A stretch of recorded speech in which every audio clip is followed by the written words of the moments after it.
कहानी की शुरुआत में साशा बहुत थक जाती है क्योंकि गुजियोंग उसे पैदल ही डेट पर लाया था। और दूसरी जानिब प्रेसिडेंट किंग की बात सुनकर तो वो तो हैरान ही रह जाती है। वो पूछती है आपको कैसे मालूम हुआ, जिस पर वो बताता है कि मुझे थोड़ा शक तो पहले ही हो गया था लेकिन अब यकीन हो चुका है और अब तो मेरा चांस है। गुजियोंग साशा को बताता है कि हम पहली बार बास्केटबॉल खेलते वक्त मिले थे, वो तो उसे देखकर उस पर ही दीवाना हो चुका था। फिर तो क्या, लड़की दिखते ही लड़का उसका पीछा करना शुरू कर देता है। अगले दिन वो अपने फ्रेंड्स के साथ एक प्लान बनाता है कि वो उसे इम्प्रेस करेगा, लेकिन वो तो बॉल ही उसके ऊपर मार देता है।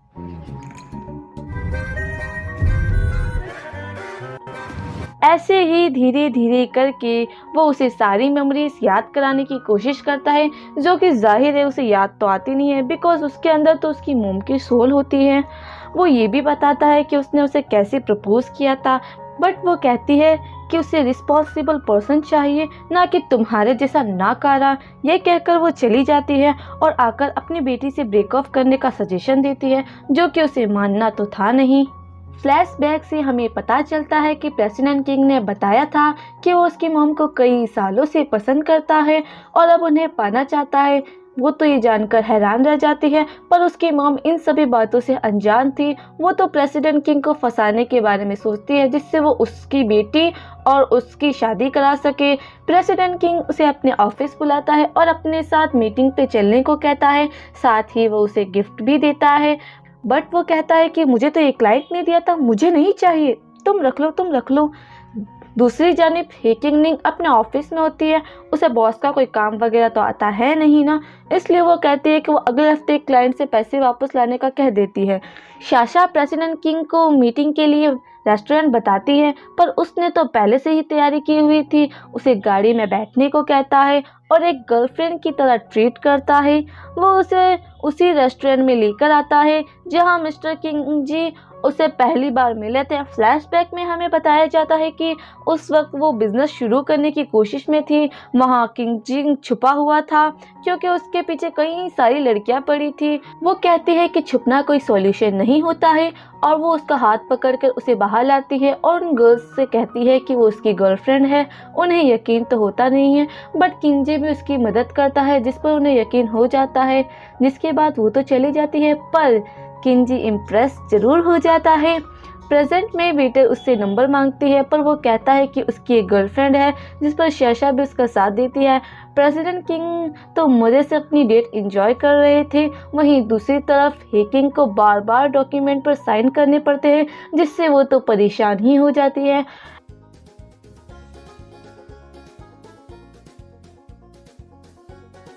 प्रेसिडेंट किंग साशा को उस जगह लेकर जाते हैं जहाँ पहली बार किंग जी उसके पीछे आता है, तो वो तो रोमांटिक तरीके से उनके बालों से लीफ निकालता है।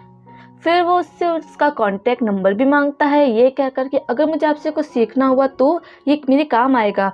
वो उनसे आर्ट एग्जीबिशन में भी चलने को कहता है, पर वो मना कर देती है और कहती है कि अगर बारिश के मौसम में जाओगे ना तो बहुत ही ज़्यादा रोमांटिक होगा। प्रेजेंट में वो ये याद करता है और फिर वही रोमांटिक अंदाज में उसके बालों से रिलीफ निकालता है। बेचारी ही किंग तो परेशान ही हो चुकी थी इतने सारे काम से। उनका सेक्रेटरी आता है फाइल्स देने। वो देखता है कि वो बहुत ही थकी हुई है, तो कहता है कि मदद चाहिए हो तो बता देना। पहले आप अपने बच्चे को संभालती थी, फिर काम को भी, पर आप कभी कंप्लेन नहीं किया करती थी। ये जानकर तो वो हैरान रह जाती है। वो बताता है कि उसने कई बार कहा आपसे कि आप एक बॉयफ्रेंड बना ले, पर आपने ऐसा नहीं किया क्योंकि आपको डर था कि आपकी बेटी ये एक्सेप्ट नहीं करेगी तो क्या होगा। ये कहकर वो तो चला जाता है। हमारा सीन सीधा आर्ट गैलरी की तरफ शिफ्ट होता है। साशा पेंटिंग देखकर बहुत खुश होती है। किंग जी उसके कानों में ईयरबड्स पहना देता है और कहता है कि मुझे किसी ने कहा था कि बारिश में पेंटिंग रोमांटिक लगती है। साशा को कुछ समझ नहीं आता है क्योंकि वो तो उसने खुद से ही ये बात कहती थी। किंगनिंग बैठकर देख रही होती है कि बॉस बनना कितना मुश्किल है। उसकी मॉम ने ना जाने कैसे संभाला होगा ये सब। उसकी मॉम भी आ जाती है और प्रेसिडेंट का जल्द ही उसका होने का मुबारकबाद देती है, पर उस पर उसका ध्यान नहीं देती है। और उस पेमेंट वाले मसले के बारे में पूछती है। उसकी मॉम बताती है कि उसके पुराने पार्टनर हैं जो कि स्टार्टिंग के दिनों में अच्छे दोस्त थे उनके, लेकिन अब वो फ़ायदा उठाने की कोशिश कर रहे हैं। अगले दिन गोजियंग ऑफिस आता है। शाशा जहाँ भी जाती है वो वहाँ से चला जाता है। उसे कुछ समझ ही नहीं आता है। अब ना बहुत ही फनी सीन होगा क्योंकि किंगनिंग और उसका असिस्टेंट दोनों ही शानदार तरीके से एंट्री लेते हैं और खतरनाक ड्रेसअप करते हैं। उन्हें देखकर लगता है कि वो तो आज किसी की पिटाई करेंगे। वो उनसे पैसे मांगती है पर वो बदले में उनसे 1 महीने का वक्त मांगता है।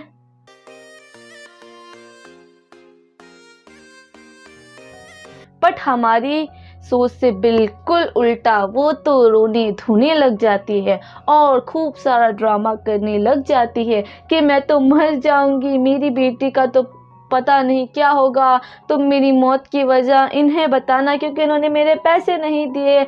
बेचारा वो तो डर ही जाता है और तुरंत उसके पैसे ट्रांसफ़र कर देता है। जैसे ही पैसे ट्रांसफ़र होते हैं उसका ड्रामा वहीं ख़त्म और उसे थैंक यू बोलती है और चली जाती है। बेचारा अपना सर ही पकड़ता रह जाता है। उसकी मॉम उसे मैसेज करके बताती है कि उसका बॉयफ्रेंड उसे चीट कर रहा है। वो जल्दी से वहाँ पहुँचती है। उसकी मॉम उस पर गुस्सा करती है कि उस जैसे चीटर लड़की पर उसने इतना भरोसा किया, पर उसे अब भी अपने बॉयफ्रेंड पर पूरा भरोसा था।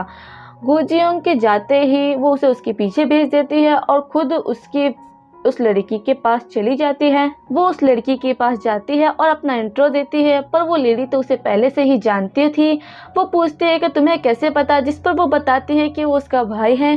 किंगनिंग देखती है कि उसका बॉयफ्रेंड बच्चों को ट्रेनिंग करवा रहा है। वो उन्हें देखकर उसके पास जाता है और बताता है कि शाशा को रिस्पॉन्सिबल पर्सन पसंद है जिस पर वो उसे हक करने वाली थी। पर गोजियोंग कहता है कि आप मेरी होने वाली सास है, आप मुझे हक कैसे कर सकती है। शाशा कहती है कि मैं तुम्हारी शाशा हूँ जो तुमसे बहुत प्यार करती है। अगर वीडियो अच्छी लगी तो लाइक एंड सब्सक्राइब ज़रूर कीजिएगा। थियामो।